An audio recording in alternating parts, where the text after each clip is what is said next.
Good afternoon, good afternoon, good afternoon. Very very good afternoon everyone.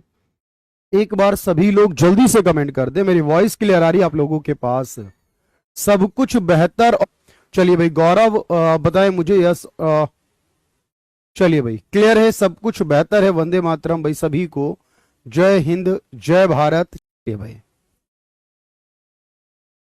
सभी कुछ clear है भाई, एक बार यस कह दें। और कैसे समझाया जाए? मैंने आपको बताया पीएनजी नहीं देते हो आप भाई, पहले एक बार चेक कर लीजिए, उसके बाद मुझसे बात कीजिए कि पीएनजी आपकी जो क्लासेस हैं वो मिली हैं आपको या नहीं मिली। एक बार आप उसे चेक कर ले, फिर उसके बाद कमेंट करें जरूर। राम राम भाई सभी को, एक बार यस कह दे जल्दी से के वर्ड समझ नहीं आते अर्पित। मैंने कहा सिर्फ जितना क्लास में कराया जाए उतना करिए, उतने वर्ड समझिए, उसके अलावा कुछ भी एक्स वो हो जाएगा सही।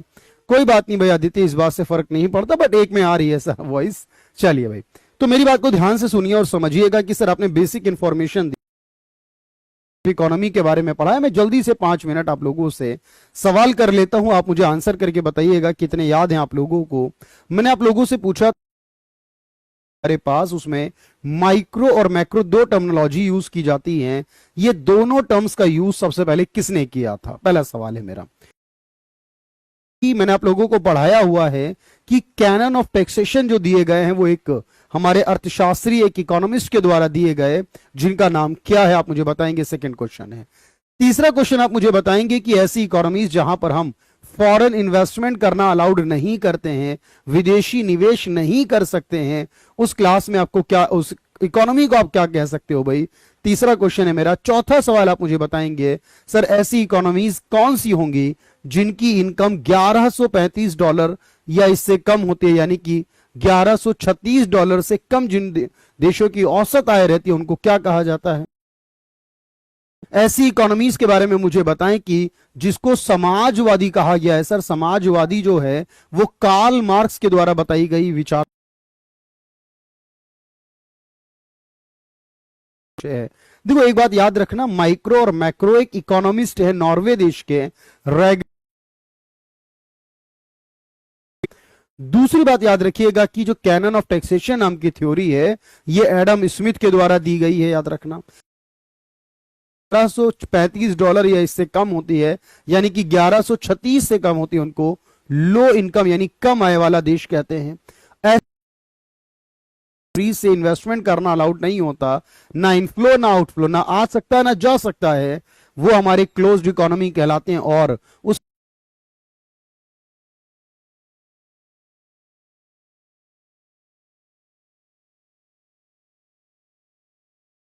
किताब है जिसको समाजवाद के लिए विचारधारा के रूप में इस्तेमाल किया जाता है।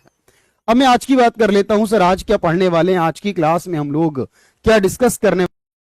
आज हम बात करेंगे, देखो एक इकोनॉमी को हमने समझा कि सर एक इकोनॉमी जैसे कि इंडिया है, पाकिस्तान है, बांग्लादेश है, श्रीलंका है, नेपाल है। सर ये पूंजीवाद या समाजवाद या मिश्रित हो, ये लो इनकम या हाई इनकम वाली हो, यहां पर ओपन इकोनॉमी हो या क्लोज इकोनॉमी हो, कोई सी भी इकोनॉमी है मेरी में इन्वॉल्व है। जैसे कोई टीचर है, कोई डॉक्टर है, कोई लॉयर है, कोई पुलिस में है, कोई आर्मी में है, कोई बिजनेस करता है,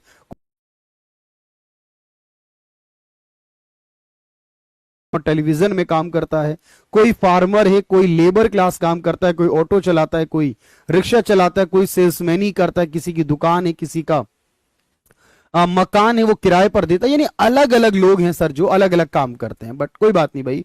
तो आपने कहा सर यहां पर सारे ही लोग जो है वो अलग अलग काम करते हैं, अलग अलग प्रकार की एक्टिविटी में लगे हुए हैं, और इसी आधार पर अगर मैं कहूं हमसे कि हम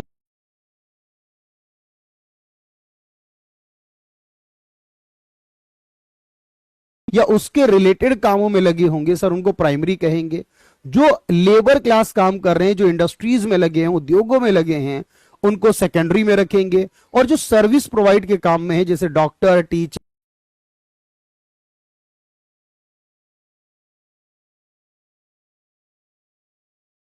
हम तीन हिस्सों में डिवाइड कर देंगे। या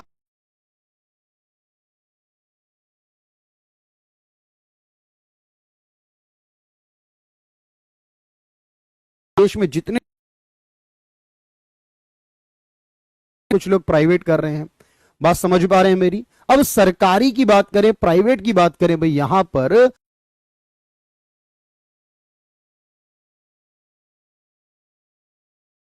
की आबादी प्राइवेट जॉब ही कर रही है, चाहे वो खुद का रोजगार हो चाहे किसी दूसरे के पास नौकरी हो, लेकिन वो प्राइवेट में आती है। जो सरकारी किसी राज्य सरकार में या केंद्र सरकार में हो वही आपकी सरकारी में जाती है। मेरी बात समझना यहां पर ध्यान से। तो भाई याद रखें सर, हमारी जो इकोनॉमी है बेसिकली, इस इकोनॉमी की अगर मैं बात करूं तो इस इकोनॉमी को हमने कहा सर हम कई हिस्सों में डिवाइड करते हैं। बहुत ध्यान से सुनो, और मैंने कहा जब मैं क्वेश्चन कराऊंगा ना आप लोगों को, फिर आपके सारे डाउट क्लियर हो जाएंगे। आपने पिछली 3 क्लासों में देखा है कि सारे क्वेश्चन, कितना भी टिपिकल सवाल हो या आसान सा हो, सारे हो जाते हैं आराम से। बस वही आपको करना है, जो मैं आपको कहूं वो समझना है। तो आज के लेक्चर का टाइटल क्या रहेगा सर? आज हमारा विभाजित करते हैं। पहले बात समझिएगा ध्यान से, लिखने का टाइम अलग से दूंगा। पहला आता है on the basis of ownership, यानी कि स्वामित्व के आधार पर। स्वामित्व कहते हैं मालिक को, यानी कौन किसका मालिक है, इसके आधार पर अगर मैं बात करूं तो देखो हमारे पास 2 सेक्टर हैं। एक वो जिसका सरकार सेक्टर है, एक वो जिसका सरकार सेक्टर नहीं है, यानी कि सरकार ऑनर नहीं है। जैसे कि एग्जांपल की बात मैं आपसे करूं, आपसे मैं पूछूं बताओ हमारे देश में अगर मान लो कोई व्यक्ति एसबीआई बैंक में काम करता है और एक व्यक्ति जो एचडीएफसी बैंक में काम करता है, इन दोनों में क्या फर्क है आप मुझे बताएंगे? तो आप क्या कहोगे सर? आप कहोगे भाई यहां पर कि जो एसबीआई बैंक है वो सरकारी है, क्योंकि सरकारी बैंक में काम करता है, यहां पर सरकार का हिस्सा जो है, सरकार की जो ऑनरशिप है वो 50% के ऊपर है, 50% से ज्यादा है। लेकिन अगर मैं बात करूं कि एचडीएफसी बैंक है सर, यहां पर उसमें जो सरकार की हिस्सेदारी है वो 50% से कम है गवर्नमेंट की। अब जिसमें सरकार की हिस्सेदारी 50 के ऊपर होगी वो सरकारी कहलाएगा, और उसके बाद जहां 50 से कम होगी वो प्राइवेट कहलाएगा आपके पास। ये 2 बातें तो समझ में आ रही है भाई। 90% केसेस में हम बिल्कुल आसानी से ये बात समझ लेते हैं। इसी प्रकार हमारे पास एयरलाइंस इंडस्ट्री है, इसी प्रकार हमारे पास टेलीकॉम सेक्टर है। अगर मान लो किसी के पास बीएसएनएल या एमटीएनएल में काम कर रहा है सर, ये हमारे पास सरकारी विभाग होगा, ये सरकारी डिपार्टमेंट होगा। लेकिन अगर कोई जियो में या कोई एयरटेल में काम कर रहा है तो बेसिकली हमारे पास प्राइवेट होगा। तो इसका बेस क्या है, इसका आधार क्या है, सोचिए भाई। और भाई कुमारी भाई सबको वॉइस आ रही है, आप लोग एक बार अपनी जो लीड है, जो आपकी एयरफोन है, जो ब्लूटूथ है, उसको हटा कर देखिए, शायद उसमें कोई इश्यू हो आपके पास। चलिए भाई इंडिविजुअली तो आपने कहा सर इसका मतलब हम ओवरऑल अगर देखें तो पूरी इकोनॉमी में जितनी भी एक्टिविटी है, जितने भी वर्क है हमारे, हम उसे 2 हिस्सों में डिवाइड कर लेते हैं भाई। तो याद रखिए भाई, एक को क्या कहा जाएगा? एक को कहेंगे पब्लिक सेक्टर, एक को क्या कहेंगे? पब्लिक सेक्टर, यानी कि सार्वजनिक क्षेत्र। अब देखिए भाई सार्वजनिक क्या होता है सर? देखो ऐसा कोई भी सेक्टर, ऐसी कोई इंडस्ट्री, ऐसा कोई काम जहां पर सरकार का स्वामित्व, जिस क्षेत्र में सरकार का स्वामित्व या सरकार की हिस्सेदारी, सरकार का स्वामित्व या हिस्सेदारी 50% से अधिक हो, सरकार की हिस्सेदारी 50% से अधिक हो। A sector in which government share holding more than 50%,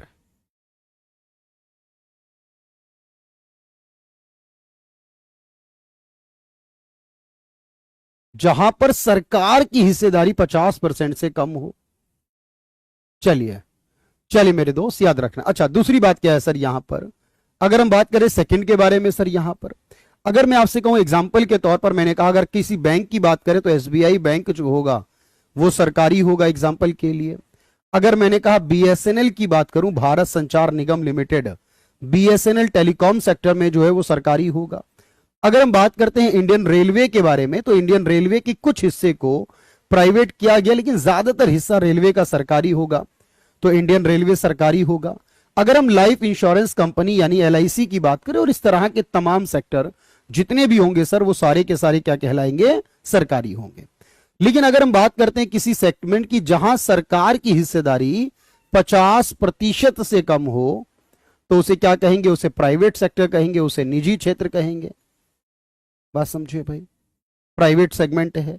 तो अभी जनरली तौर पर हम सरकारी में जाने की तैयारी कर रहे हैं, लेकिन अभी कहां पर हैं, जो हमारा प्राइवेट में काउंट होता है। कोई व्यक्ति या व्यक्ति के समूह के द्वारा जिस क्षेत्र में सरकार का स्वामित्व या सरकार की हिस्सेदारी, सरकार का स्वामित्व यानी ऑनरशिप जो है, या सरकार की हिस्सेदारी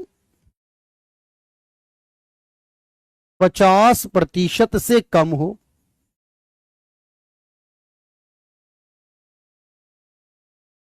ए sector in which government share holding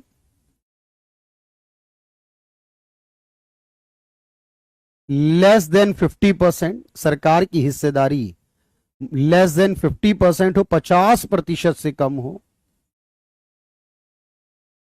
तो ऐसे सेगमेंट को प्राइवेट कहा जाता है, जब कहां पर सरकार नहीं बल्कि कोई व्यक्ति या व्यक्तियों का ग्रुप चलाता है। एग्जाम्पल के तौर पर अगर मैं बात करूं, अगर आप बैंकिंग फील्ड में देखो तो HDFC नाम का एक बैंक है जो कि प्राइवेट है। अगर हम बात करें सर रिलायंस के जियो या एयरटेल कंपनी के बारे में, ये प्राइवेट है। अगर हम बात करते हैं यहां पर बहुत सारी इंश्योरेंस कंपनियां हैं LIC को छोड़कर, बाकी कोई भी इंश्योरेंस कंपनी है, जैसे यूनाइटेड इंडिया इंश्योरेंस कंपनी है, यूनाइटेड इंडिया इंश्योरेंस कंपनी है। या इसके अलावा अगर हम बात करें एयरलाइंस के बारे में, आपने देखा सर इंडिगो नाम की एयरलाइंस है। तो ऐसे बहुत सारे एग्जाम्पल हो सकते हैं हमारे जो कि प्राइवेट कैटेगरी में आते। अभी मेरी बात समझना ध्यान से। अब आपने कहा सर ऐसा भी हो सकता है क्या कि सरकारी और प्राइवेट वाले दोनों मिलकर काम करें और दोनों 50-50 रखें? बिल्कुल। देखो आजकल ऐसा ही चल रहा है। देखो जितने हाईवे बन रहे हैं, जितने एयरपोर्ट बनाए जा रहे हैं देश में, जितने भी रेलवे स्टेशन बन रहे हैं, हर जगह पर अगर आप ध्यान से देखोगे सर, आजकल ये तीसरा वाला मोड चल रहा है जिसे कहते हैं पब्लिक प्राइवेट पार्टनरशिप, यानी कि ऐसा सेगमेंट जो ज्वाइंट कहलाता है सर, जहां पर दोनों काम करते हैं, इसे कहते हैं पब्लिक प्राइवेट पार्टनरशिप, यानी कि सार्वजनिक निजी भागीदारी। मैं एग्जांपल के तौर पे समझाता हूं आपको। जैसे कि आप लोगों ने कई बार देखा होगा सर, मान लीजिए कोई हाईवे बना है और इस हाईवे में साझेदारी या भागीदारी भी कहते हैं इसे हिंदी में, कोई दिक्कत नहीं, उसमें पब्लिक प्राइवेट पार्टनरशिप हो जाता है। जैसे कि मैं एक एग्जांपल के लिए आपसे कहूं कि दिल्ली से नोएडा से, यानी दिल्ली के पास NCR से नोएडा से लेकर एक हाईवे बनाया गया और इसका नाम रखा गया यमुना एक्सप्रेसवे। अब ध्यान से समझना बात को, सर ये बनाया किसने है? ये बनाया सरकार ने है। लेकिन अगर आप पूछे कि बनाया किसने है, फिर मैं कहूंगा कि सरकार ने नहीं बनाया, ये जेपी ग्रुप ऑफ कंपनी ने बनाया। आप कहेंगे सर ऐसा कैसे, सरकार ने बनाया, जेपी कंपनी ने बनाया? देखो ऐसा हुआ है कि अब मान लीजिए कि नोएडा से लेकर लखनऊ तक एक सड़क बनानी थी और इसको बनाने के लिए 1 लाख करोड़ रुपए खर्च होने थे। कितने? 1 लाख करोड़ रुपए खर्च होने थे। सड़क बनानी थी सरकार को कि एक एक्सप्रेसवे होना चाहिए। सरकार ने ये टेंडर दे दिया जेपी कंपनी को, और ये जेपी कंपनी ने क्या करा, बेसिकली समझना बात सर, इस जेपी कंपनी ने 1 लाख करोड़ रुपए, मान लीजिए एग्जांपल के लिए कि 1 लाख करोड़ रुपए खर्च करके इस पूरे हाईवे को बना दिया, एक्सप्रेसवे को बना दिया। और अगले 25 साल के लिए सरकार ने उसे कहा कि अगले 25 साल तक आप यहां से जो टोल कलेक्शन होगा, जो टोल टैक्स के नाम पर पैसा लिया जाएगा इस हाईवे को इस्तेमाल करने पर, उस पैसे का 25 साल तक आप इसका हिसाब रखेंगे। और सरकार कंपनी को लगा कि हम अगले 25 साल में लगभग इस 1 लाख करोड़ के बदले में 1.5 लाख करोड़ रुपए जो है लगभग रिसीव कर लेंगे अगले 25 साल में, एक अंदाजा है। और 25 साल बाद क्या होगा सोचिए सर, 25 साल बाद ये वाला जो हाईवे होगा, ये एक्सप्रेसवे होगा, अब ये जेपी ग्रुप के अंडर में जीवन भर नहीं रहेगा, ये हाईवे 25 साल बाद गवर्नमेंट के अंडर में आ जाएगा। अब सोचिए सरकार सड़क की है लेकिन बनाने का खर्चा जेपी कंपनी ने करा है। अगले 25 साल तक जेपी कंपनी पैसा रिसीव करेगी और उसे 50,000 करोड़ का फायदा होगा। सर वो कंपनी फायदे के लिए ही लगाती है, और 25 साल बाद ये वापस सड़क सरकार की हो जाएगी और उसके बाद कंटिन्यू सरकार रिसीव करेगी। मतलब यह है कि सरकार ने पैसा लिया भी नहीं है यहां पर, और सरकार ने बिना पैसा लगाए, बिना पैसा इन्वेस्ट करे एक सड़क बना ली और कंपनी को भी फायदा करा दिया है। आजकल ऐसा चल रहा है भाई यहां पर हमारे पास। चलिए भाई कुमारी मैं आपको बता चुका हूं, बिल्कुल टेंशन बिल्कुल नहीं है। और चलिए भाई बात समझ पा रहे हैं मेरी? ध्यान से क्लियर हो रही है सारी बातें? तो यस कह दीजिए एक बार जल्दी से। तो आपने कहा आजकल का जो कॉन्सेप्ट है वो पब्लिक प्राइवेट पार्टनरशिप है। हम किसी एयरपोर्ट को 35 साल के लिए, 40 साल के लिए लीज पर देते हैं, वहां के एग्रीमेंट कर लेते हैं। किसी रेलवे स्टेशन को देते, वहां के एग्रीमेंट कर लेते हैं। तो मोस्टली केसेस में ना तो पूरी तरह सरकारी चीजें हैं और ना ही पूरी तरह अब प्राइवेट हो चुकी है। बात समझ में आ गई भाई यहां तक? जल्दी से कमेंट करें भाई।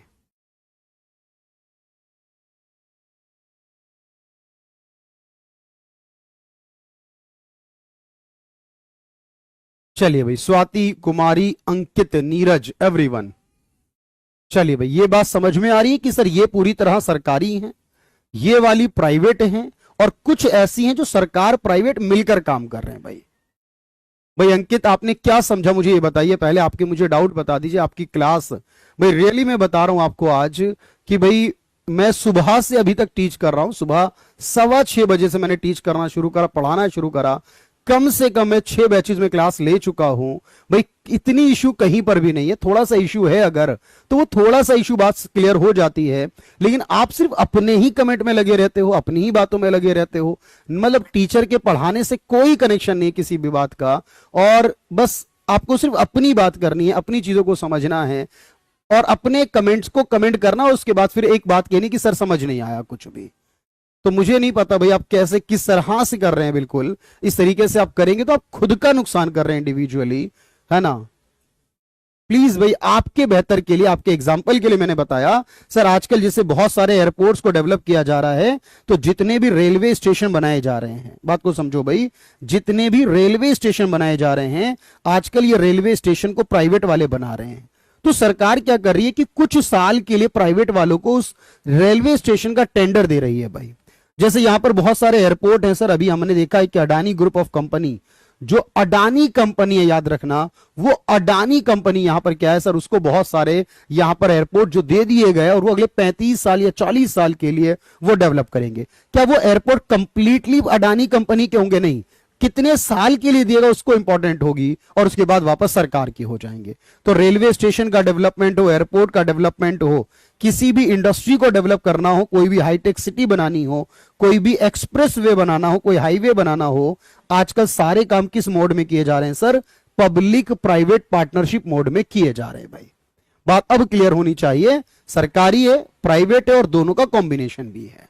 चलिए अब मुझे एक बात बताना सोचकर, मैं फिर कह रहा हूं भाई देखो, क्योंकि ऐसा तो नहीं है कि हम आज के लिए मिले और कल हमारा मिलना नहीं होगा। जब तक कोर्स चलेगा, जब तक सिलेक्शन आपका होगा, लगातार मिलेंगे। एक दिन की मुलाकात नहीं है ये। मैं आपसे कह रहा हूं लिखने पर फोकस मत कीजिए, बिल्कुल भी छोड़ दीजिए लिखना। आपको लगता है कि सर कोर्स 20 दिन में होगा, मैं 25 क्लास दूंगा, 40 दिन में होगा, मैं 50 क्लास दूंगा, उसको छोड़ दीजिए। बस जब मैं कहूं सुनिए तो सुनने का काम है, लिखिए तो लिखिए का काम है, इतना आपको फॉलो करना होगा। मेरी बात का जवाब मुझे दीजिए। मैं आपसे पूछ रहा हूं कि सर अगर मान लीजिए कि हमारे देश में कोई वर्तमान में सरकारी है, बहुत ध्यान से सुनिएगा, अगर कोई सरकारी है, क्या हम उसको प्राइवेट कर सकते हैं? यस और नो का आंसर होना चाहिए। क्या प्राइवेट को सरकारी बना सकते हैं? आप कहेंगे यस। अगर मैं कहूं किसी सरकारी को वापस प्राइवेट बना सकते हैं, आप भी कहेंगे यस। तो देखो होता क्या है हमारे पास कि सर मान लीजिए एग्जांपल के तौर पर हमारे पास एग्जांपल के लिए क्या है, देखो एक टाटा कंपनी ने एयरलाइंस बनाई 1932 के अंदर। एग्जांपल समझेंगे क्या बनाया सर? टाटा कंपनी ने एक एयरलाइंस बनाई 1932 के अंदर। अब इस एयरलाइंस का क्या करा गया?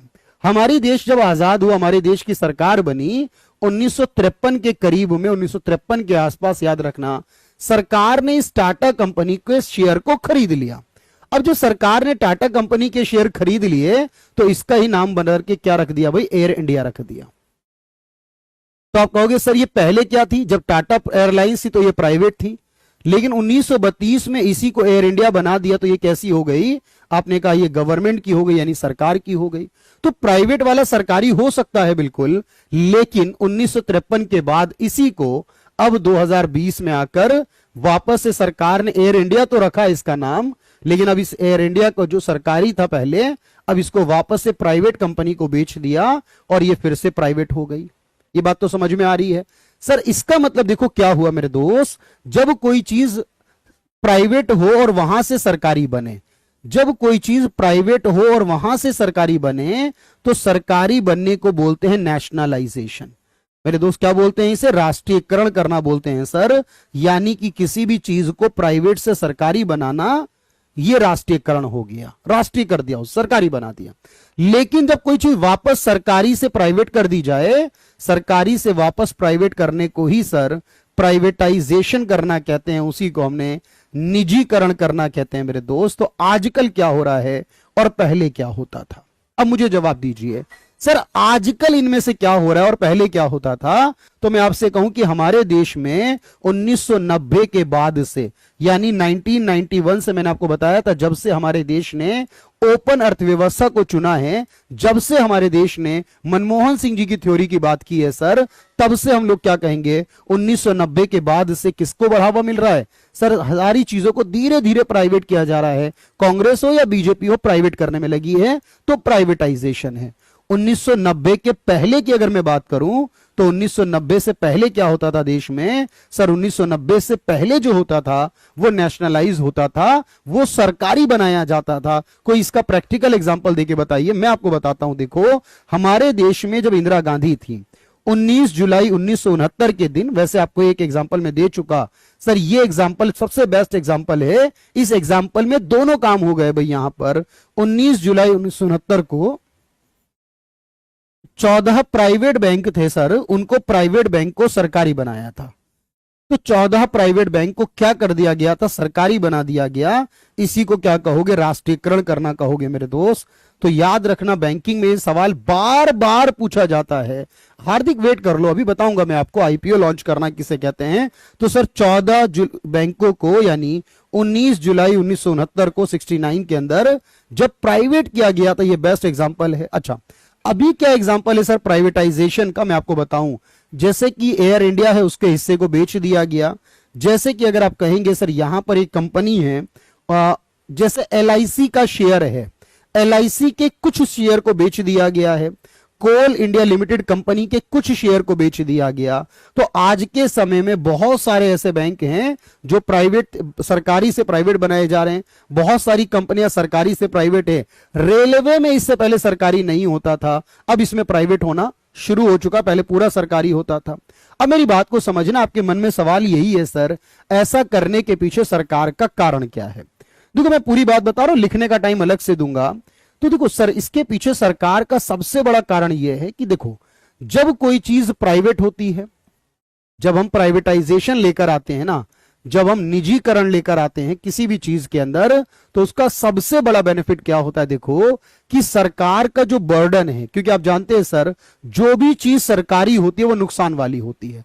ज्यादातर सरकारी बैंक नुकसान में, सरकारी रेलवे नुकसान में, सरकारी इंश्योरेंस कंपनी नुकसान में, सारी चीजें सरकारी नुकसान में होती हैं और सही तरीके से यूटिलाइज नहीं होता, सही तरीके से मैनेज नहीं करते सरकारी वाले। तो सर यहां प्राइवेट होने से इनका मैनेजमेंट बेटर होगा, प्राइवेट करने से इनका मैनेजमेंट बेटर हो जाएगा। और जब इनका मैनेजमेंट बेटर होगा तो इनकी कॉस्ट कम हो जाएगी, ये कॉस्ट मिनिमाइज करेंगे। जो लागत है इनकी वो कम आने लगेगी मैनेजमेंट की वजह से। बेटर मैनेजमेंट होगा, कॉस्ट कम हो जाएगी।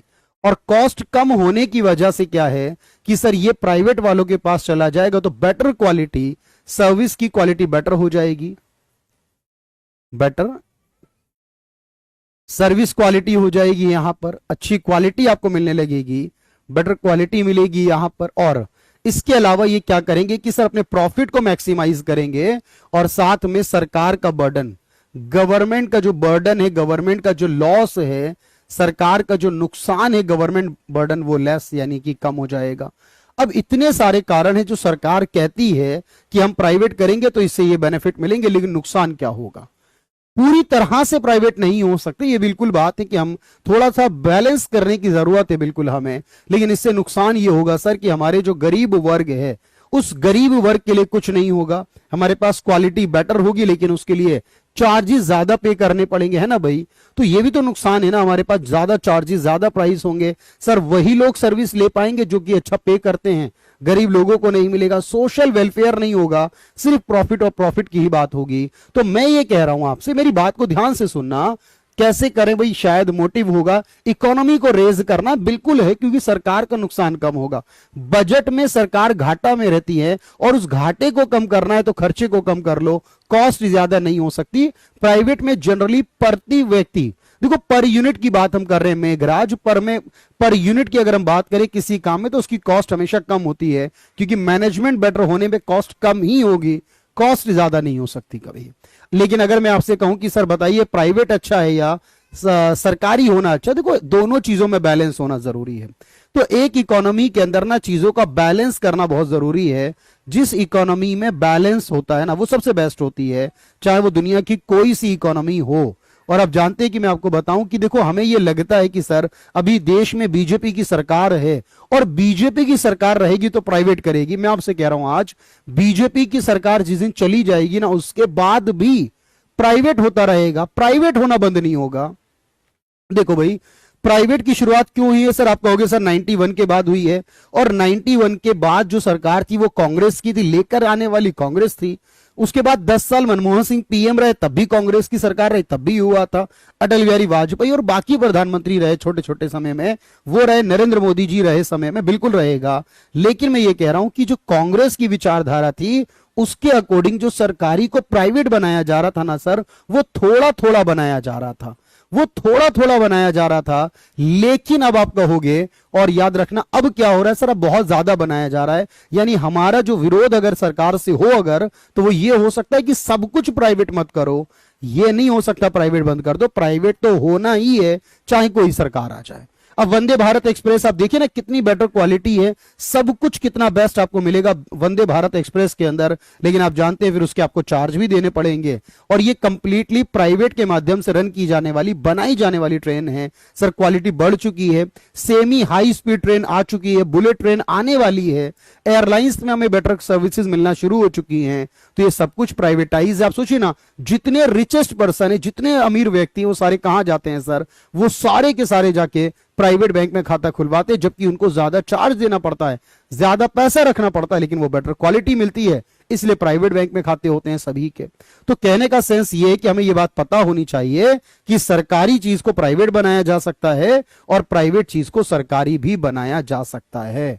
बात समझ में आ गई यहां तक? तो एक बार यस कह देंगे जल्दी से, और जो मैं आपसे कहूंगा आप उसे लिखना शुरू करेंगे मेरे साथ, जितना मैं कहूं सिर्फ उतना लिखिएगा भाई।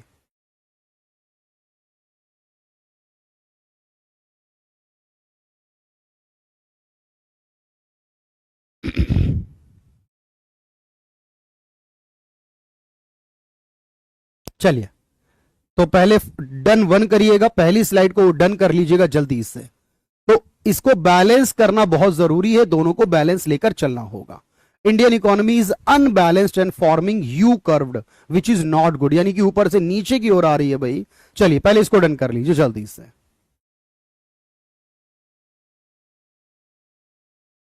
एक बार डन करें और कमेंट करें, डन वन कर दे भाई।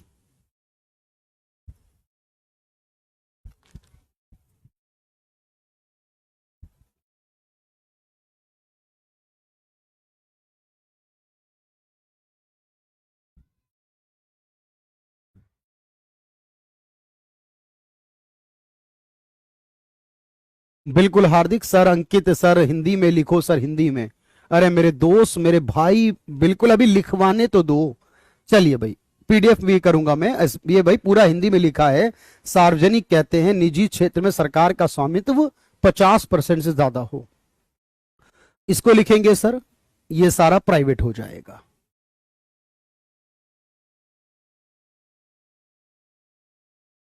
चलिए भाई, भाई यस कहिए जल्दी से एक बार। अंकित, अभिषेक, विवेक, साक्षी, एवरीवन सही है भाई, डन वन है सर सभी का। साथ साथ हम लगभग लिख चुके हैं इस बारे में। चलिए अगला पॉइंट देखते हैं भाई, अगले पॉइंट पर आइए जल्दी से। अच्छा ये एक कहां से आ गई भाई,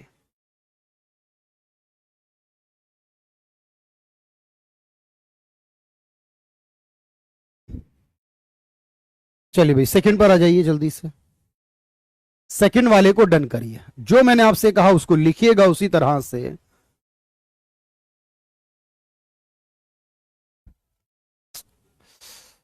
क्या हो गया आज?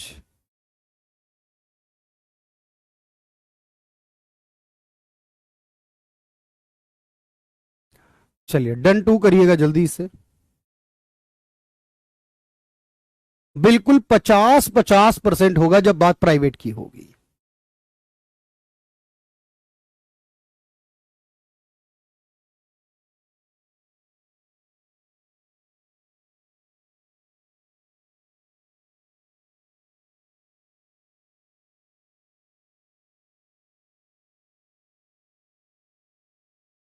देखो ऐसा कौन सा सेक्टर है जो कभी प्राइवेट नहीं हो सकता, ऐसा कुछ नहीं कह सकते आप। सरकार पे डिपेंड करता है कि सरकार कब किसे सरकारी बनाना चाहती है, किसे प्राइवेट करना चाहती है। अभी हमारे भारत में एक सेक्टर ऐसा जो सरकारी, मात्र सरकारी है, उसको प्राइवेट नहीं किया गया बिल्कुल भी, वो है एटॉमिक एनर्जी। तो भारत में सिर्फ एकमात्र है, ठीक है, उसको क्या गया है। तो याद रखेंगे भाई, यहां पर जब हम सार्वजनिक स्वामित्व को निजी क्षेत्र को दे देंगे, यानी प्राइवेट को दे देंगे सर, उसी को प्राइवेटाइजेशन कहेंगे, जैसे कि हमने एयर इंडिया में किया 2020 के अंदर। अगर कोई निजी स्वामित्व वाला है यानी प्राइवेट वाला है और उसको सरकारी को दे देंगे तो उसको नेशनलाइजेशन कहेंगे, जैसे कि 1969 में 14 बैंकों के साथ हुआ। प्राइवेटाइजेशन की शुरुआत जो थी 1991 में की गई, 1991 के समय की गई। मैंने आपको बताया कांग्रेस के समय की गई, जिस समय नरसिम्हा राव देश के प्रधानमंत्री थे। और जब सरकार द्वारा अपनी हिस्सेदारी को बेचा जाता है, यानी कम किया जाता है, सरकार द्वारा कुछ हिस्से को सेल किया जाता है, उसी को विनिवेश करना कहते हैं सर, डिसइन्वेस्टमेंट करना, जो कि सरकार के एक विभाग के अंदर आता है। यह विभाग का नाम है, इसके हिंदी इंग्लिश नहीं होती है भाई, ठीक है। तो इलेक्ट्रिसिटी प्राइवेट हो सकती है कि इलेक्ट्रिसिटी प्राइवेट ही है भाई मेरे, बताइए मुझे कि इलेक्ट्रिसिटी कहां पर आपकी सरकारी मिलती है? हर जगह आपको टाटा पावर दिल्ली के अंदर है, बीएसईएस यमुना, बीएसईएस राजधानी है दिल्ली के अंदर, ये सारी प्राइवेट कंपनियां हैं, ठीक है, ये सरकारी नहीं है भाई। हमारे इलेक्ट्रिसिटी तो ऑलरेडी प्राइवेट कर चुकी है सरकार। तो सरकार जब भी अपने हिस्से को सेल करती है, बेचती है, उसी को विनिवेश कहते हैं। जितना विनिवेश होगा सर उतना प्राइवेट बढ़ता चला जाएगा। विनिवेश करना प्राइवेट का बढ़ना होता है।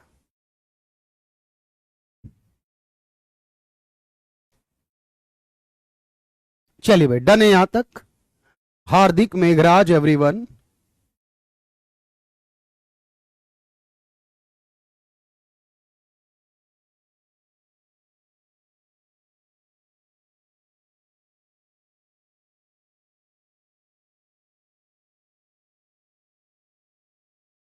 डिफेंस सेक्टर में भी प्राइवेटाइज अलाउड कर दिया गया। डिफेंस के सारे इक्विपमेंट, डिफेंस की सारी चीजें प्राइवेट हो गई। एसबीआई बैंक भी प्राइवेट हो सकता है ना। चलिए पता नहीं भाई चल रहा है, कब आती है। चलिए आशीष मेरे भाई बात को समझ लो ध्यान से। अच्छा आगे बढ़ते हैं सर, अब मेरी बात करते हैं।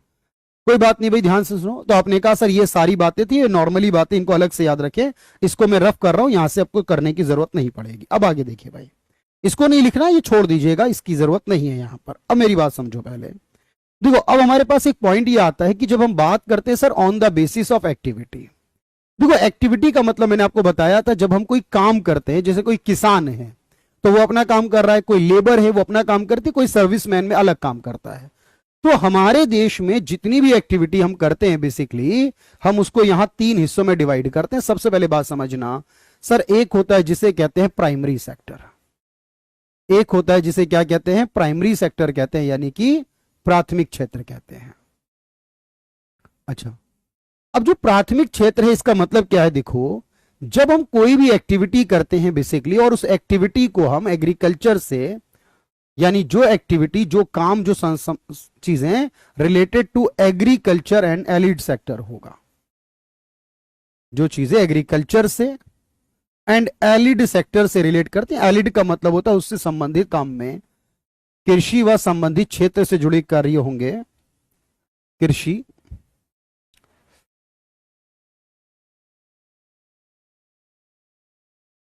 कृषि व संबंधित क्रियाओं से जुड़ा हुआ जो क्षेत्र होगा, जिसमें कि एग्रीकल्चर या बाकी सेक्टर काम करेगा सर, उसको कहा जाएगा यहां पर प्राइमरी सेक्टर। एक्चुअली जितने भी लोग हमारे यहां प्राइमरी सेक्टर में काम करते हैं बेसिकली उन्हीं को, हमने एक और नाम याद रखना है सर, उन्हीं काम करने वालों को रेड कॉलर जॉब भी कहा जाता है। जैसे मान लीजिए कि आप पूछे कि हमारे देश में कितने परसेंट लोग हैं जो रेड कॉलर जॉब करते हैं, आप कहेंगे रेड कॉलर ये वाला कॉलर होता है, लेकिन इसको रेड कॉलर क्यों कहा जा रहा है? ये मिट्टी से जुड़े लोग काम जो करते हैं, बेसिकली सारी एक्टिविटीज को हमने क्या कहा है सर, रेड कॉलर जॉब में रखा। एग्जाम्पल के लिए बात समझो, मैंने आपसे कहा कि मान लीजिए कि कोई इंसान काम करता है सर, अगर कोई इंसान एग्रीकल्चर करता है यानी कि कृषि करता है, तो आप कहेंगे सर वो प्राइमरी में माना जाएगा, ठीक है। अगर कोई इंसान है जो हॉर्टिकल्चर करता है, हॉर्टिकल्चर का मतलब है बागवानी करना, फल और सब्जियां उगाना, जब कोई इंसान बागवानी करता है, फल और सब्जियां उगाता है, तो वो भी इसमें आता है। अगर कोई इंसान है जो एपी कल्चर करता है, एपी कल्चर का मतलब क्या होगा, देखो एपी कल्चर का मतलब होता है मधुमक्खी पालक है, शहद का काम करता है, मधुमक्खी के छत्ते से शहद निकाल कर बेचता है, तो मधुमक्खी पालक है, वो भी इसी में आता है। अगर कोई सेरीकल्चर करता है यानी सिल्क निकालता है, रेशम, आप जानते हैं इसका एक कीट होता है और रेशम निकालता है वहां से और बाद में उस रेशम का कपड़ा बनाता है यानी रेशम उत्पादक है, तो वो भी इसी में आता है। अगर कोई फिशरीज करता है, फिशरीज का मतलब मछली पालन करता है सर, मत्स्य पालन करता है, तो वो भी इसी में आता है, याद रखेंगे मत्स्य पालन। अगर कोई इंसान जानवरों को पालने का काम करता है, एनिमल हस्बेंड्री, जानवरों को पालता है भाई यहां पर, तो वो भी इसी के अंदर आता है, इसे हिंदी में पशुपालक कहते हैं। अगर कोई मुर्गियां पालता है और उसके अंडों का कारोबार करता है बेसिकली, या दूध का कारोबार करता है, तो इसे कहते हैं पोल्ट्री फार्मिंग। जो मुर्गी पालता है उसे पोल्ट्री फार्मिंग करना कहते हैं, मुर्गी पालन करना कहते हैं। बाकी जानवर भी होते हैं इसी के अंदर, अलग से मुर्गी पालन आता है। कोई दूध का काम करता है, गाय भैंस पालता है और उनका दूध बेचता है, डेयरी फार्मिंग करता है यानी दूध का कारोबार करता है, दूध फार्मिंग करता है। अगर कोई व्यक्ति है जो कि माइनिंग करता है, जमीन के नीचे से कोयला वगैरह निकालना या बाकी कोई मिनरल्स निकालना, जमीन के नीचे से जो संसाधन निकाले जाते हैं सर, उसे माइनिंग करना कहते हैं। जो क्वेरिंग होता है सर, क्वेरिंग क्या होता है, जो पहाड़ों पर पत्थर तोड़ने का काम होता है, इसे उत्खनन करना कहते हैं। पहाड़ों पर पत्थर तोड़ना ये उत्खनन कहलाता है। जो पेड़ पौधे लगाना, लकड़ी वगैरह काटने का काम है फॉरेस्ट्री, ये वानिकी कहलाता है। यानी कहने का मतलब ये कि जो भी काम हमारे नेचुरल हैं, प्रकृति से संबंधित हैं, नेचुरल काम होते हैं सर हमारे, वो सारे के सारे किसमें होते हैं, वो हमारे प्राथमिक क्षेत्र में आते हैं। अभी मेरी बात को समझना, बिल्कुल आशीष बात समझ पा रहे हैं मेरी? आगे भाई आपके पास, तो आपने कहा सर ये सेक्टर प्राइवेट प्राइमरी हो जाता है। अच्छा, दूसरे की अगर मैं बात करूं, सेकेंडरी के बारे में बात करूं आपसे, ध्यान से समझना मेरी बात सर। सेकेंड पॉइंट जो होता है वो सेकेंडरी सेक्टर होता है। अब जितने भी सेकेंडरी सेक्टर में आते हैं, द्वितीय क्षेत्र में आते हैं, इसका मतलब ये होता है कि जो भी हमारा मैन्युफैक्चरिंग से रिलेट काम करता है, यानी कि किसी फैक्ट्री में, किसी इंडस्ट्री में, किसी उद्योग में लगा होता है, तो जो हमारे पास एक्टिविटी रिलेटेड होगी इंडस्ट्रीज, जो उद्योगों से संबंधित काम होंगे, उद्योगों से संबंधित होंगे, कोई फैक्ट्री या कारखाना, उद्योग या फैक्ट्री या कारखाना भी कह सकते हैं, कारखाना से संबंधित कार्य जो होंगे वो सारी सेकंड में कहलाएंगी। और जितने लोग सेकंड वाले में काम करते हैं यानी कि फैक्ट्री वगैरह में काम करते हैं, उनको ब्लू कॉलर जॉब कहा जाता है। बात समझेंगे भाई, ऐसे लोगों को ब्लू कॉलर जॉब कहा जाता है, ये नाम है इनका, कलर को देखा जाता है ब्लू कॉलर कहते हैं। एग्जाम्पल की बात करें अगर, तो ऐसे जितने भी लोग हैं, मान लीजिए कि कोई इंसान मैन्युफैक्चरिंग में यानी कि विनिर्माण में लगा है, कोई वस्तु बनाने का काम है, कहीं पर कोई सामान बन रहा है तो उसे विनिर्माण करना कहते हैं। पहले पूरा समझ लो ध्यान से। कोई इंसान कंस्ट्रक्शन में लगा हुआ है, सड़क बनाना, रोड बनाना, कोई बिल्डिंग वगैरह बनाना है, कोई घर बनाना है, कंस्ट्रक्शन यानी निर्माण काम में लगा हुआ है। कोई मान लीजिए ऑटोमोटिव है, ऑटोमोटिव का मतलब है कोई गाड़ी बनाने के काम में लगा हुआ है। ऑटोमोटिव का मतलब होता है वाहन निर्माण करना यानी कि गाड़ियां बनाना, उसके काम में लगा हुआ है। अगर मैं कहता हूं कोई आपका ऐसा है जो बिजली के या एनर्जी के काम में लगा है, इलेक्ट्रिसिटी के काम में या एनर्जी के काम में, जैसे सोलर एनर्जी होती है हमारी, इलेक्ट्रिसिटी या एनर्जी में लगा हुआ है, कोई बिजली और ऊर्जा के क्षेत्र में है, बिजली व ऊर्जा के क्षेत्र में है। या इसके अलावा अगर आप कहेंगे सर हमारे पास कोई व्यक्ति ऐसा है जो बेसिकली पानी को वाटर प्यूरिफाई करने के काम में लगा है, वाटर सप्लाई करता है, वाटर प्यूरिफाई करता है, जल आपूर्ति करता है। कोई हमारे देश में इंफ्रास्ट्रक्चर बना रहा है, ये सब कुछ इंफ्रास्ट्रक्चर में गिना जाता है, इंफ्रास्ट्रक्चर फील्ड में लगा है। इसे हिंदी में भी इंफ्रास्ट्रक्चर कहते हैं। जिस एयरपोर्ट बन रहे हैं, रोड बन रहे हैं हमारे देश के अंदर, जो नई नई बिल्डिंग्स बन रही है इंफ्रास्ट्रक्चर में है। या फिर हमारे देश का कोई व्यक्ति फूड प्रोसेसिंग में लगा है, मान लीजिए कि आलू से चिप्स बनाने के काम में लगा हुआ है, इसे कहते हैं फूड प्रोसेसिंग करना। इस काम में लगा हुआ है अगर कोई व्यक्ति, तो ये सारे के सारे काम किसी इंडस्ट्री के माध्यम से किसी फैक्ट्री या किसी कारखाने में होंगे। इन सबको क्या कहा जाएगा भाई, याद रखना कि सर इन सबको कहा जाएगा बेसिकली हमारे पास कि ये सेकेंडरी सेक्टर होगा। मेरी बात समझो, देखो मैं आपसे हमेशा एक ही बात कहता हूं कि क्लास का अंदाजा तब होगा जब आप क्लास कर लोगे। सर सोलर एनर्जी नेचुरल नहीं मेरे भाई, सोलर एनर्जी नेचुरल नहीं है। देखो मैं आपको बताऊं नेचुरल क्या है। पानी सर नेचुरल क्यों नहीं है? देखो मैंने कहा आपने आलू बनाए, आलू बनाया, पोटैटो बनाया। पोटैटो किसने बनाया मुझे बताओ सर? किसान ने बनाया। कहां बना? जमीन के नीचे बना। अब आलू जो बनाया गया ये प्राइमरी है सर, बहुत ध्यान से समझना। आलू तो प्राइमरी हुआ क्योंकि नेचुरल है। मैंने कहा इस आलू से एक कंपनी ने क्या करा, फैक्ट्री लगाई और इस आलू के चिप्स बनाने शुरू कर दिए। अब इस आलू से एक पैकेट बनाया सर, उस पैकेट को चिप्स बना दिए इसके अंदर। अब मुझे बताओ चिप्स किसने बनाए? चिप्स किसान ने नहीं बनाए। मेरी बात ध्यान से सुन लेना, अभी मैं लिखवाऊंगा फिर से, प्राइमरी में लिखवाऊंगा, वेट करो। तो आपने कहा सर आलू तो प्राइमरी हुआ लेकिन चिप्स बनाने का काम सेकेंडरी हो गया है भाई। अब मैं आपसे कहता हूं ये सूरज है, ये क्या है मेरे भाई? ये सूरज है, सन है और सूरज की रोशनी है सर। जो सूरज की रोशनी है क्या है मेरे दोस्त? ये कहोगे सर ये प्राइमरी है। सूरज की रोशनी क्या है? ये प्राइमरी है, ध्यान से समझना। अब सूरज की रोशनी प्राइमरी है सर। ये सूरज की रोशनी क्या करती है सर? एक प्लेट पर पड़ती है और इसे हमने कहा सोलर प्लेट पर पड़ गई। अब जब ये सोलर प्लेट पर पड़ेगी, सोलर पर पड़ेगी बेसिकली, तब यहां से एनर्जी बनेगी। तो आप मुझे बताओ ये सोलर प्लेट पे पड़ने से एनर्जी बनी, तो ये सोलर प्लेट ने क्या करा सर? ये इंडस्ट्री का काम किया, ये सेकेंडरी हो गया। मैंने आपसे क्या समझाया कि सर मान लीजिए कि हमारे पास जो पानी है, पानी बहता हुआ जा रहा है, हमारा नदियों का पानी है सर, ये हमारा पानी है। अब इस पानी को तो प्राइमरी मानूंगा मैं, लेकिन इस पानी को हमने क्या करा? एक फैक्ट्री में डाला, एक रिफाइनरी में डाला और यहां से प्योरीफायर वाटर निकाल लिया। सर ये जो प्योरीफायर वाटर निकाला गया ये डायरेक्ट वो पानी थोड़ी है जो जमीन से मिला था हमें। अगर वो कहता जमीन का पानी तो प्राइमरी होता मेरे दोस्त, लेकिन जब वो प्योरीफायर वाटर हो गया, बिस्लरी में हो गया, किले बन गया, जल बोर्ड में चला गया, तो वो सेकेंड हो गया। मेरे लॉजिक समझ पा रहे हो ना भाई बात का? जो मैं कहना चाह रहा हूं कि सर इस तरीके से हम ये कहेंगे कि यहां पर क्या होगा कि जैसे पर्ल कल्चर हम बात कर रहे हैं सर, वो प्राइमरी है, जमीन जो पानी में से निकाले जा रहा है बिल्कुल वो हमारे पास प्राइमरी होगा, लेकिन जब हम बात इससे आगे की करेंगे तो सेकंड में हो जाएगा। अब जैसे आपने कहा सर हमारे पास एक मान लीजिए कोई साइंटिस्ट है। अब यहां पर दो चीजें कि सर डिफेंस में क्या होगा। देखो मेरी बात समझो सर, दो चीजें बन रही है। एक तो डिफेंस के इक्विपमेंट बन रहे हैं। अब मान ली कोई रिवॉल्वर बना रहा है, कोई AK-47 बना रहा है और कुछ बना रहा है।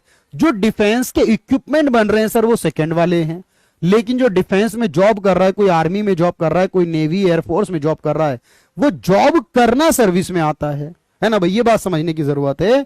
इसलिए मैंने कहा ना कुछ एग्जांपल ऐसे मिलेंगे जैसे कि मैं कहूंगा पेट्रोल डीजल। अब मुझे बताओ पेट्रोल डीजल किस में होगा? बात समझ में आ गई हो तो यहां पर सर पेट्रोल डीजल किस में होगा? मेरे दोस्त याद रखना, मैं फिर कह रहा हूं सवाल कितना भी टिपिकल हो सर, सवाल का जवाब तैयार होना चाहिए। पेट्रोल डीजल किसमें होगा मेरे दोस्त? याद रखना सर जो पेट्रोल डीजल है जिसे ऑयल रिफाइनिंग करना कहते हैं, पेट्रोल डीजल जो है वो सेकंड में आता है। क्यों? क्योंकि जमीन के नीचे पेट्रोल नहीं निकलता। जमीन के नीचे जो निकलता है ना सर, जमीन के नीचे जो निकलता है वो निकलता है कच्चा तेल, और जमीन के नीचे निकलने वाला कच्चा तेल वो क्या होगा? ठीक है, तो आप कहोगे सर वो प्राइमरी होगा, पर इसको बनाना सेकंड में आ जाएगा। चलिए अब मेरी बात समझिएगा भाई, यहां पर और क्या क्या कुछ समझने के लायक है इसमें, देखो ध्यान से। अब देखो यहां पर तीसरा भी आता है सर, उस तीसरे वाले को कहते हैं टर्शरी सेक्टर, तृतीयक क्षेत्र। पूरी बात को समझने दे रहना ध्यान से। टर्शरी सेक्टर यानी सर तृतीयक क्षेत्र कहते हैं। अब तृतीयक क्षेत्र में क्या होगा? ऐसे रोल, ऐसी जगह जहां पर सर्विस से रिलेट होगा, यानी सेवा से संबंधित होगा, रिलेटेड टू सर्विस, इसलिए इसको सर्विस सेक्टर कहते हैं। रिलेटेड टू सर्विस कहते हैं सर, सेवा से संबंधित होगा। जितनी भी सेवाएं हो रही हैं बेसिकली वो सारी थर्ड में चली जाएंगी, सेवा से संबंधित। और इसमें काम करने वाले जो लोग हैं एक्चुअल में उनको क्या कहा जाएगा? इसमें काम करने वाले लोगों को व्हाइट कॉलर जॉब कहा जाएगा। जितने लोग इसमें काम करेंगे उसको क्या बोला जाएगा? व्हाइट कॉलर जॉब कहेंगे। ये रिप्रेजेंटेटिव शब्द याद रखना। अब आप कहोगे सर इसमें कौन कौन काम कर रहा है? इसमें जो काम कर रहा है, डिफेंस मतलब रक्षा क्षेत्र में होगा सर, यानी कि जो हमारे पास डिफेंस प्रोडक्ट होते हैं और डिफेंस में जो हमारे आर्मी सेना में शामिल है वो लोग होते हैं। अब मैं कहूं कि कोई बैंकिंग के काम में लगा है, कोई बैंक में पीओ बना है, मैनेजर बना है, बैंक में ऑफिसर है, कोई इंश्योरेंस के काम में लगा है, बीमा को बेचने के काम में कोई बीमा बेच रहा है, बीमा का एजेंट है सर, वो क्या होगा? कोई शॉपकीपर बना हुआ है, कोई दुकान चलाता है, सामान खरीद कर लाता है और बेच देता, बनाता नहीं है। शॉपकीपर है, दुकानदार है, सामान खरीद कर लाता है और बेच देता है, दुकानदार है सर मान लीजिए। या मैं कहता हूं आपसे कि कोई ट्रांसपोर्ट के काम में अपनी गाड़ी चलाता है, रिक्शा, ऑटो, कैब, कुछ भी चलाता है, सवारी को बिठाता है, एक जगह सवारी को लेकर जाता है, दूसरी जगह छोड़ देता है। कोई टूरिज्म के काम में लगा है, लोगों को गाइड करता है, लोग घूमने आते हैं उनको समझाता है, या फिर लोगों के टिकट वगैरह बुक करता है। कोई टेलीकॉम के काम में लगा है, संचार में, मोबाइल फोन नेटवर्क वगैरह पे बात कर रहे हैं हम, तो टेलीकॉम कंपनी में लगा, सेवाएं देता है, लोगों को सिम बेचता है, या फिर नेटवर्क के काम में लगा है। कोई ऐसा है जो कि हमारे फिल्म और टेलीविजन में लगा हुआ है। कोई ऐसा है जो हमारा सिविल सर्वेंट बना हुआ है, सेवा दे रहा है, वो भी सिविल सर्वेंट देश के लिए। तो जो सिविल सर्वेंट है वो भी सेवा कर रहा है देश में। जो हमारे पास बहुत सारे स्पोर्ट्स में लगे हुए हैं, स्पोर्ट्स प्लेयर हैं सर, ये भी सर्विस दे रहे हैं एक तरह से देश के लिए, टीम के लिए, स्पोर्ट्स प्लेयर हैं। जैसे हमारे देश में आप कहोगे कि सर मान लीजिए कि कोई व्यक्ति है, एग्जाम्पल के तौर पर कोई कोरियर सर्विस में लगा हुआ है, डाक लेकर आता है, कोरियर सर्विस में है। कोई डिलीवरी बॉय बना हुआ है, आजकल डिलीवरी बॉय बहुत हैं, ऑनलाइन फील्ड में डिलीवरी बॉय की जरूरत बहुत ज्यादा होती है ना भाई? मतलब ऐसे जितने चाहे एग्जाम्पल लिख लो। कोई एजुकेशन में, मान लो मैं पढ़ा रहा हूं आपको, तो ये सर्विस में आता है सर, एजुकेशन में है। कोई डॉक्टर है, कोई नर्स है, कोई यहां पर शामिल होता है भाई डॉक्टर हेल्थ के सेगमेंट में। कोई यहां पर आता है सर बेसिकली, मतलब बहुत सारे एग्जाम्पल हो सकते हैं भाई, मैंने कहा ना जितने चाहे उतने एग्जाम्पल लिख सकते हो इसके अंदर। कोई साइंटिस्ट है, कोई जैसे आपने कहा सर स्पेस इंडस्ट्री में लगा हुआ, स्पेस के अंदर है, स्पेस साइंटिस्ट है कोई, तो साइंटिस्ट जो होगा वो आपके पास यही होने वाला है यहां पर। और भी बहुत सारी बातें, मतलब एग्जाम में जो भी आएगा सर वो सारा अपने आप हो जाएगा। अभी मेरी बात को समझते हुए चलेंगे। तो आपने कहा इस सेक्टर को क्या कहा जा रहा है? व्हाइट कॉलर जॉब कहा जा रहा। अब मेरी बात को एक मिनट के लिए सुनना, मैं आपसे क्या कह रहा हूं उस बात को समझना। पहले सवाल यह बनता है हमारे एग्जाम में कि जब हमारे देश को आजादी मिली, जब हमारा भारत आजाद हुआ है, तो उसके बाद से हमारे देश में क्या कुछ हुआ है। आपसे मैं अगर पूछूं कि बताओ जब हमारे देश में आजादी नहीं आई थी सर, आजादी से पहले की स्थिति की अगर मैं बात करूं, तो आप मुझे बताओ हमारे देश में सबसे ज्यादा लोग कौन से क्षेत्र में काम करते थे?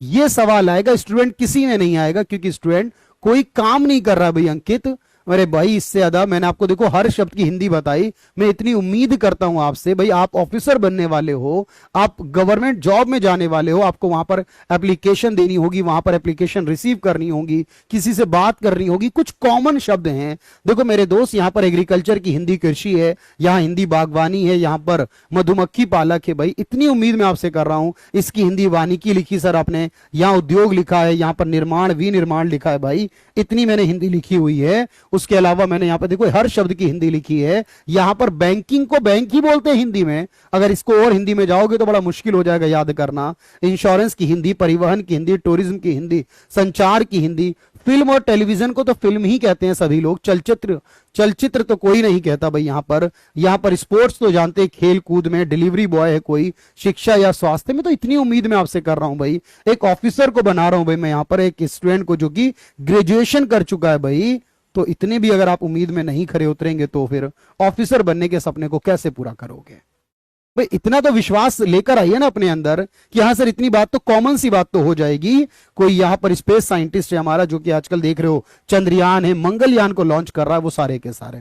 मेरा सवाल जो था वो ये था कि जब हमारा भारत आजाद हुआ, ध्यान से समझना सर, जब हमारे देश को स्वतंत्रता मिली, आजादी मिली, तो सबसे ज्यादा एम्प्लॉयमेंट यानी कि सबसे ज्यादा रोजगार जो था, सबसे ज्यादा लोग जो काम करने वाले थे वो कौन सी फील्ड में थे? तो सर्वाधिक रोजगार उस समय जो था वो था प्राइमरी में। क्योंकि सबसे ज्यादा देश में तब भी किसान थे। और अगर आप पूछा जाए कि आज सबसे ज्यादा लोग किस काम में लगे हैं, तो याद रखना सर, आज भी देश में आधी आबादी रोजगार जो है वो कृषि में ही प्राप्त करती है। उस समय हो या आज के समय हो। दिल्ली में अर्थ क्यों आ रहा है अभी? नहीं भाई, मैं तो पढ़ा रहा हूं यहां पर, है ना। चलिए मेरे दोस्त, याद रखना इंफ्रास्ट्रक्चर कहते हैं भाई, इस इंफ्रास्ट्रक्चर को हिंदी में कहते हैं, ये जितनी भी चीजें क्रिएट हो रही है इंफ्रास्ट्रक्चर है। लेकिन अगर बात की जाए कि सबसे ज्यादा हमारे देश की इनकम, यानी देश की सबसे ज्यादा आय किस चीज में थी, तो मेरे दोस्त याद रखना उस समय और इस समय जो सर्वाधिक आय मिली हमारे देश को, जो सबसे ज्यादा रोजगार मिला वो किसे मिला और सबसे ज्यादा आय कहां से हुई, तो आप कहोगे सबसे ज्यादा रोजगार प्राइमरी से मिलता था उस समय। और देश की सबसे ज्यादा आय जो होती थी, सबसे ज्यादा जिसे जीडीपी कहते हैं, सबसे ज्यादा आय होती थी वो भी प्राइमरी से। आज के समय में काम तो किसान ही सबसे ज्यादा कर रहे हैं सर।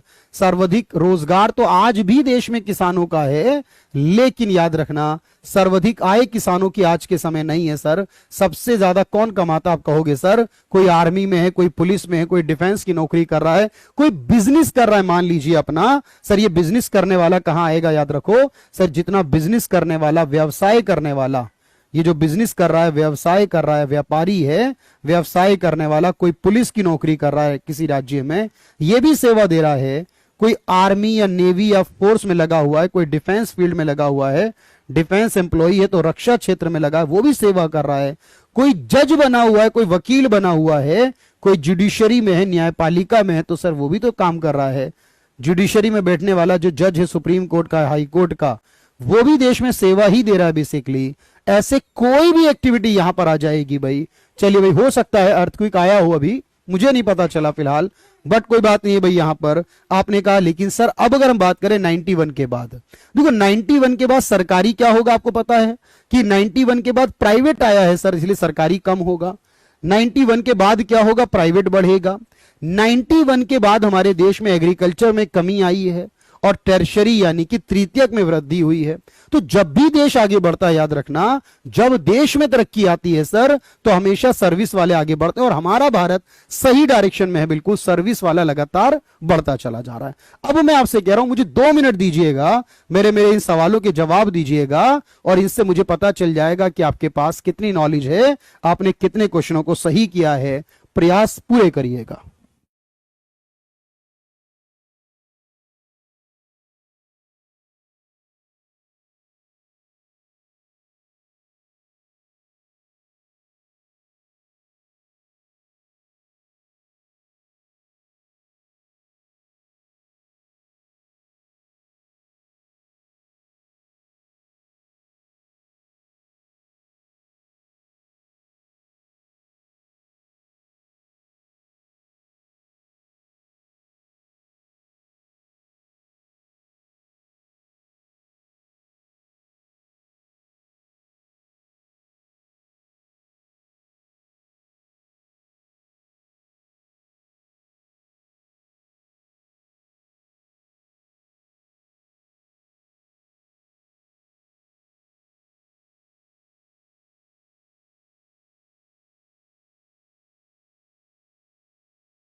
चलिए मेरे भाई, तो देखो यहां से आपको बात समझ में आ जाएगी, संयुक्त क्षेत्र किसे कहते हैं सर?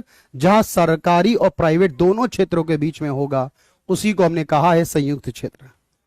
अगला सवाल देखो, एग्जाम में आया था, सरकारी और निजी किस आधार पर वर्गीकृत होते हैं?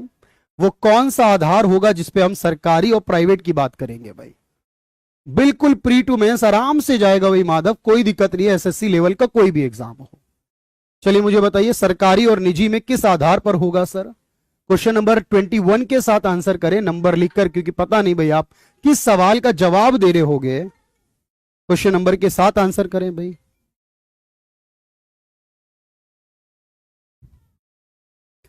चलिए भाई, श्रीकांत आप उसको एक बार चेक कर लीजिएगा।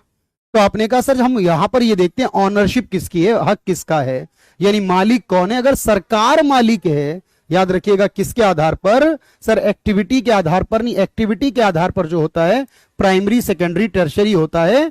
ऑनरशिप के आधार पर जो होता है वो सरकारी और प्राइवेट होता है। सरकारी और प्राइवेट इसके आधार पर होगा। निम्नलिखित कथनों के बारे में सोच के बताइए मुझे, क्या क्या सही है क्या क्या गलत है भाई। बहुत ध्यान से पढ़िएगा, क्या क्या सही है क्या क्या गलत है। चलिए भाई बताइए मुझे। क्वेश्चन नंबर 24 का राइट आंसर कीजिए जल्दी से। क्वेश्चन नंबर 24 का राइट आंसर कीजिए।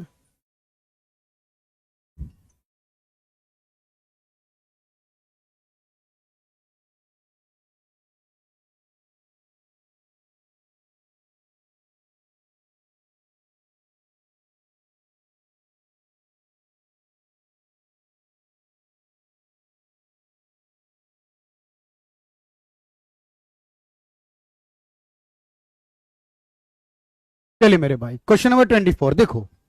आपने कहा सर विकसित देशों में, जितने डेवलप देश होंगे जैसे अमेरिका होगा, विकसित देशों में कृषि का योगदान अधिक होता है। आप कहोगे सर गलत। मैंने क्या बताया? जितना देश विकसित होगा उसमें क्या होगा? सर्विस का योगदान। अमेरिका में एग्रीकल्चर का योगदान नहीं होगा, अमेरिका में सर्विस का होगा। जैसे जैसे देश आगे बढ़ेगा, जैसे जैसे देश तरक्की करेगा, वहां कृषि कम होगी और सर्विस आगे बढ़ेगा। सर पहला गलत है। अच्छा दूसरे पर आते हैं जल्दी से। सेकंड पॉइंट क्या कहता है सर? ऑटोमोटिव वाहन निर्माण करना तृतीयक में आता है। देखो कोई भी सामान बनाना, गाड़ी बनाना, मोबाइल बनाना, सामान बनाना, कोई भी चीज का बनाना सेकंड वाले में आता है, थर्ड वाले में नहीं आता। वाहन निर्माण थर्ड में नहीं सर, सेकंड वाले में आता है। दो गलत हो गए। औद्योगिक क्षेत्र भारत की जीडीपी में सबसे ज्यादा योगदान करता है, यानी भारत की सबसे ज्यादा इनकम यहां से आती है। आप कहोगे सर गलत, सबसे ज्यादा इनकम इंडस्ट्री से नहीं आती, उद्योग यानी सेकंड से नहीं आती, सबसे ज्यादा सर्विस वाले में आती है। मेरी बात समझ में आ रही है यहां तक? चलिए भाई, तो आपने क्या कहा भाई? यहां पर ऑल इनकरेक्ट होंगे सर, कोई करेक्ट नहीं होगा। यहां सारे के सारे इनकरेक्ट दिए गए, सारे के सारे इनकरेक्ट हैं भाई। साहिल भाई याद रहेगी बात यहां तक। चलिए भाई आगे बढ़ते हैं, अगले पॉइंट को देखते हैं। भाई अगला क्या है? ऐसा भी सवाल आता है, एसएससी इतना छोटा सवाल भी पूछ लेता है, परेशान मत होना। सोच के बताना कि कौन सी थर्ड एक्टिविटी में आता है? थर्ड में आता है सर, तृतीय में आता है। क्या लग रहा है भाई आपको यहां पर थर्ड में क्या आता होगा? सर प्राइमरी में आता है, खेती करना प्राइमरी में आता है, मैन्युफैक्चरिंग करना सेकेंडरी में आता है, डेयरिंग मैंने कहा दूध का काम करना प्राइमरी में आता है, और ट्रेडिंग यानी व्यापार ये टर्शरी में आता है, तृतीयक में आता है। तो आपने कहा ट्रेडिंग यानी व्यापार करना टर्शरी में हो जाएगा। डेयरिंग करना दूध का काम होता है, मैन्युफैक्चरिंग कोई सामान बनाने को होता है, फार्मिंग यानी खेती करना होता है, ये सारे प्राइमरी सेकेंडरी में होंगे। लेकिन ट्रेडिंग करना, व्यापार करना जो होगा वो हमारा थर्ड में हो जाएगा। स्वतंत्रता के समय भारत के सकल घरेलू उत्पाद यानी भारत की आय में सबसे बड़ा भाग किसका होता था? आजादी के समय भारत के पास किसका भाग सबसे बड़ा होता था? तो सर आपने बताया हुआ है आजादी के समय की बात करेगा तो सबसे ज्यादा रोजगार हो या सबसे ज्यादा इनकम हो, वो एग्रीकल्चर यानी प्राइमरी की होती थी। और आज के समय में जो होगा वो सबसे ज्यादा पीएनजी। कैसे देखते हैं सर? याद रखना। चलिए भाई कोई बात नहीं सचिन, मुझे कुछ नहीं पता चला भाई, है ना, दिल्ली में की अर्थक्वेक आया भी या नहीं, बट कोई बात नहीं, वो सेकेंडरी में आता। मोबाइल रिपेयर करने वाला शॉप होगा तो वो सेकंड में नहीं आएगा, वो थर्ड में आएगा। वो आपको सर्विस प्रोवाइड कर रहा है बेसिकली रिपेयर करके। जो उस रिपेयर के पार्ट्स बना रहा है, जो उसके पार्ट्स बनाने वाला है, जो उसके एक्चुअली पार्ट बना रहा है, वो आपका सेकेंडरी हो जाएगा। तो आपने कहा यहां पर सबसे ज्यादा इनकम यहां से आया करती थी उस समय। अच्छा इसी प्रकार से बस इतने ही सवाल आपको देखने ध्यान से, तो इससे ये पता चलेगा कि कौन सा क्वेश्चन एग्जाम में पूछा जाएगा और किस तरह से होगा। तो एक बार सभी लोग यस का कमेंट कर दें कि सर क्वेश्चन हो गए, और हमारा जो डर था कि इसमें क्या सवाल बनेगा, कैसे बनेगा, कर पाएंगे या नहीं कर पाएंगे, अब शायद वो डर नहीं होगा, क्योंकि अब कितना भी मुश्किल या टिपिकल सवाल हो आसानी से हम कर सकते हैं भाई। ठीक है भाई चलिए, तो जो जो मैंने आपको लिखवाया, जो जो मैंने आपको बताया, उस सबको आप नोट कर लीजिए एक बार, और उसके बाद आपको अब कोई भी परेशानी दिक्कत इसके अंदर नहीं होने वाली है। हो सकता है भाई रेलवे के लिए भी ये कंटेंट है, बिल्कुल रेलवे का हो जाएगा। मैंने कहा एसएससी और उससे नीचे का कोई एग्जाम हो वो सारा हो जाएगा। टाइम वाला फिर से बता दीजिए। मैंने बताया आपको, देखो वर्तमान में क्या है, सबसे ज्यादा प्राइमरी में लोग काम करते हैं, आय सबसे ज्यादा टर्शरी की है। सबसे ज्यादा उस समय लोग काम भी और आय भी दोनों प्राइमरी में थी। जब जब देश विकास करता है, विकसित होता है, प्राइमरी कम होता है, एग्रीकल्चर कम होता है और टर्शियरी आगे बढ़ता है सर।